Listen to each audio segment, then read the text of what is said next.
2023 ജനുവരി ആദ്യം കനേഡിയൻ സർക്കാർ റിയൽ എസ്റ്റേറ്റിൽ ഒരു നിയമം കൊണ്ടുവന്നു. അടുത്തൊരു 4 വർഷത്തേക്ക് ഇനിയും ഒരു ഫോറിൻ ഇൻവെസ്റ്റ്മെന്റും കാനഡയിൽ ഇനിയും ആവശ്യമില്ല. എല്ലാ ഫോറിൻ ഇൻവെസ്റ്റ്മെന്റും ടെമ്പററി ആയിട്ട് നിർത്തലാക്കുന്നു 2027 ജനുവരി വരെ. എന്തുകൊണ്ടാണ് കനേഡിയൻ ഗവൺമെന്റ് അങ്ങനെ ഒരു നിയമം 2023 ജനുവരിയിൽ എടുക്കാനുള്ള കാരണമെന്ന് പറയുന്നത്, നമുക്കറിയാം 2020 ആയപ്പോഴത്തേക്കിന് കോവിഡിൻ്റെതായ പ്രയാസം വന്ന് ലോകം മുഴുവനും സ്തംഭിച്ച സമയത്തും കാനഡയിലും ഇവിടുത്തെ റിയൽ എസ്റ്റേറ്റ് മാർക്കറ്റിലും മറ്റ് ജോലി സ്ഥലങ്ങളിലും എല്ലാം വളരെ ശക്തമായ രീതിയിൽ ബാധിച്ച ഒരു സംഭവം തന്നെയാണ്. ആ സമയത്ത് റിയൽ എസ്റ്റേറ്റിനെ പിടിച്ചു നിർത്താനായിട്ട് ഇവിടുത്തെ ബാങ്ക് ഓഫ് കാനഡ ചെയ്തത് നമുക്ക് എല്ലാവർക്കും അറിയാം. ബാങ്കിന്റെ മോർഗേജ് ഇൻട്രസ്റ്റ് റേറ്റ് എല്ലാം കുത്തനെ കുറയുകയും ഏതാണ്ട് 1% താഴെ വരെ ഇൻട്രസ്റ്റ് റേറ്റ് വന്നതായ ഒരു സമയമുണ്ട്. അപ്പൊ അങ്ങനെ അത്രയും കുറഞ്ഞു നിന്നതായ സമയത്ത് ഒരുപാട് ആളുകൾ ആ സമയത്ത് വീടുകൾ വാങ്ങിച്ചു കൂട്ടിയ ഒരു സമയമായിരുന്നു. അതുമാത്രമല്ല, ഇവിടുത്തെ കാനേഡിയൻ സിറ്റിസണോ അല്ലെങ്കിൽ PR ഒന്നുമല്ലാത്ത മറ്റു രാജ്യങ്ങളിൽ നിന്നുള്ളതായിട്ടുള്ള ഫോറിൻ ഇൻവെസ്റ്റേഴ്സ് ഈ രാജ്യത്തിലെ റിയൽ എസ്റ്റേറ്റിലേക്ക് അവർക്ക് ഇൻവെസ്റ്റ്മെന്റ് ചെയ്യാമായിരുന്നു. ഇവിടെ അവർക്ക് വീട് വാങ്ങാനും അതുപോലെ സ്ഥലം വാങ്ങാനും പുതിയ പുതിയ വീടുകളുടെ കൺസ്ട്രക്ഷനിൽ അവർക്ക് ഇൻവെസ്റ്റ് ചെയ്യാനും ഒക്കെയുള്ള വലിയ സാധ്യതകളാണ് ഉണ്ടായിരുന്നത്. അപ്പൊ അങ്ങനെ ഇൻട്രസ്റ്റ് റേറ്റ് കുറഞ്ഞു നിന്നതായ സമയത്ത്, പ്രത്യേകിച്ച് ഇവിടുത്തെ ഒരു കണക്കനുസരിച്ച് ഏറ്റവും അധികം, അതായത് ചൈനയിൽ നിന്നും ഹോങ്കോങ്ങിൽ നിന്നുള്ളതായിട്ടുള്ള സമ്പന്നരായിട്ടുള്ള ആളുകൾ ആ സമയങ്ങളിൽ ടൊറന്റോ, വാങ്കൂവർ, ബ്രിട്ടീഷ് കൊളംബിയ ഇങ്ങനെയുള്ള പല സ്ഥലങ്ങളിൽ ഒരുപാട് വീടുകൾ അവര് വാങ്ങിച്ചു കൂട്ടി.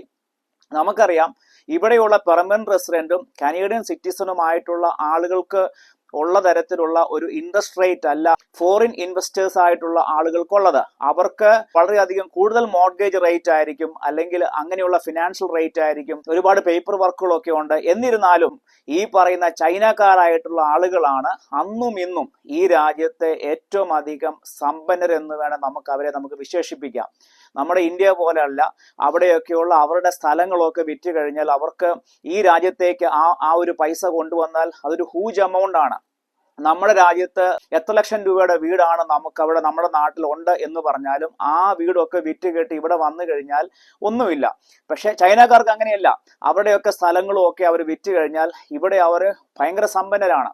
കനേഡിയൻ എക്കണോമിയിലേക്ക് ഒരുപാട് ചൈനീസ് ഇൻവെസ്റ്റേഴ്സ് ആയിട്ടുള്ള ആളുകൾ ഇവിടെ വന്നു കഴിഞ്ഞപ്പോൾ ഇവിടെയുള്ളതായിട്ടുള്ള സാധാരണക്കാരായിട്ടുള്ള ആളുകൾക്ക് ഇവിടെ വീട് വാങ്ങിക്കാൻ പറ്റാത്ത രീതി ഒരു അൺകൺട്രോളബിൾ ആയിട്ട് ഇവിടുത്തെ വീടിന്റെ ഒക്കെ വില അങ്ങോട്ട് കുതിക്കുകയാണ് ചെയ്തത്. എന്നാൽ 2023 ആദ്യ സമയങ്ങളൊക്കെ ആയപ്പോൾ ബാങ്ക് ഓഫ് കാനഡ എന്ത് ചെയ്തു? അവര് ഇൻട്രസ്റ്റ് റേറ്റ് ഈ 1%, 2% കിടന്ന ഇൻട്രസ്റ്റ് റേറ്റുകൾ കുത്തിനെ അങ്ങ് കൂടാൻ തുടങ്ങി. അത് 4%, 5%, 6%, 7% ഒക്കെ വന്നതായ ആ ഒരു സാഹചര്യത്തിൽ രാജ്യത്തിന്റെ 4 ഭാഗത്തു നിന്നും ഒരുപാട്, അതായത് ഗവൺമെന്റിന് വളരെ സ്ട്രെസ്സായി. അങ്ങനെ ആയിക്കഴിഞ്ഞപ്പോൾ ഗവൺമെന്റ് ഒരു നിയമം കൊണ്ടുവന്നു, ഈ ഫോറിൻ ഇൻവെസ്റ്റേഴ്സ് ആയിട്ടുള്ള ആളുകളെ താൽക്കാലികമായിട്ട് ബാൻ ചെയ്യുക.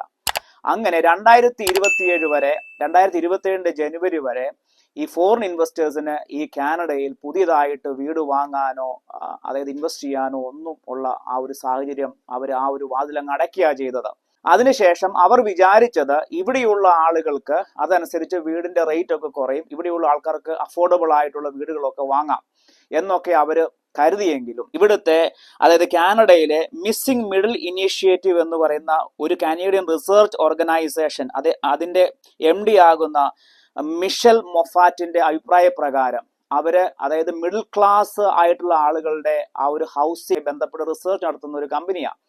അവരുടെ അഭിപ്രായ പ്രകാരം അദ്ദേഹം പറയുന്നത് ഗവൺമെന്റ് എടുത്ത ഒരു വലിയ മണ്ടത്തരമായിട്ടുള്ള ഒരു തീരുമാനമായി പോയി. ഗവൺമെന്റ് വിചാരിച്ചത് ഇവിടെയുള്ള സാധാരണക്കാരായിട്ടുള്ള ആളുകൾക്ക്, മിഡിൽ ക്ലാസ് ആയിട്ടുള്ള ആളുകൾക്കൊക്കെ ഒരു അഫോർഡബിൾ ആയിട്ടുള്ള ഒരു വീട് കിട്ടും, അങ്ങനെ അവരെ ഒരു നല്ല രീതിയിലേക്ക് തിരിച്ചു കൊണ്ടുവരാം എന്നൊക്കെ കരുതിയെങ്കിലും ഓൾറെഡി ഗവൺമെന്റ് ഈ ബാൻ ചെയ്യുന്ന സമയത്ത് 2023 ആദ്യം മുതൽ തന്നെ ഈ ഇൻട്രസ്റ്റ് റേറ്റ് കൂട്ടിയപ്പം തന്നെ കനേഡിയൻ റിയൽ എസ്റ്റേറ്റിൽ ഒരു ക്രാഷ് ആരംഭിച്ചു തുടങ്ങിയിരുന്നു. അതുകൊണ്ട് ഈ ഫോറിൻ ഇൻവെസ്റ്റേഴ്സിനെ മാറ്റി നിർത്തിയത് കൊണ്ട് യാതൊരു തരത്തിലുള്ള ഒരു പ്രയോജനം ആ ഒരു വിഷയത്തിൽ ഇവിടുത്തെ ഗവൺമെന്റിന് ഉണ്ടായില്ല എന്നുള്ള ഒരു അഭിപ്രായമാണ് ഇപ്പോൾ അദ്ദേഹം രേഖപ്പെടുത്തുന്നത്.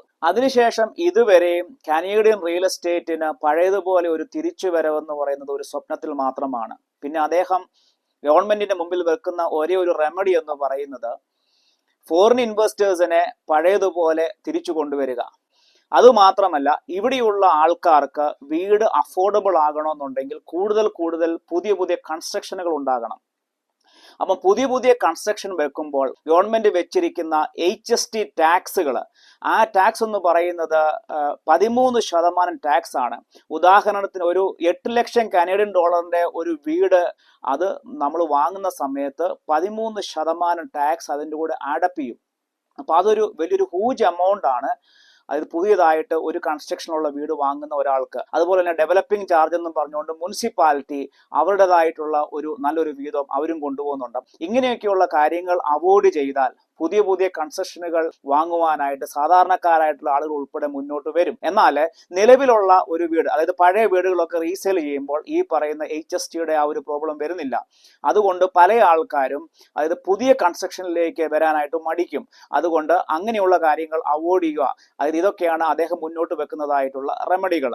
അതുപോലെ തന്നെ അദ്ദേഹം ചൂണ്ടിക്കാണിക്കുന്ന മറ്റൊരു കാര്യമാണ് അനാവശ്യമായിട്ട് ആർട്ടിഫിഷ്യൽ ഡിമാൻഡ് ക്രിയേറ്റ് ചെയ്ത് റിയൽ എസ്റ്റേറ്റിനെ നശിപ്പിക്കുന്ന തരത്തിലുള്ള അങ്ങനെയുള്ള കാര്യങ്ങളെ കൺട്രോൾ ചെയ്യണം.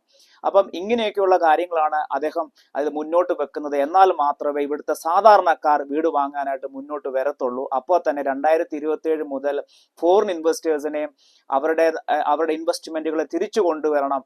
എന്നാൽ മാത്രമേ റിയൽ എസ്റ്റേറ്റിന് ഒരു പുത്തൻ ഉണർവ് നൽകാൻ സാധിക്കൂ എന്നതാണ് അദ്ദേഹത്തിന്റെ അഭിപ്രായം. എന്തായാലും ഗവൺമെന്റ് ഈ വിഷയത്തിൽ എന്ത് തീരുമാനമാണ് എടുക്കാൻ പോകുന്നത് നമ്മൾ കാത്തിരുന്ന് കാണേണ്ടിയിരിക്കുന്നു. അപ്പോൾ നിങ്ങൾക്ക് എല്ലാവർക്കും ഈ ഒരു വീഡിയോ ഇഷ്ടപ്പെട്ടെന്ന് വിചാരിക്കുന്നു.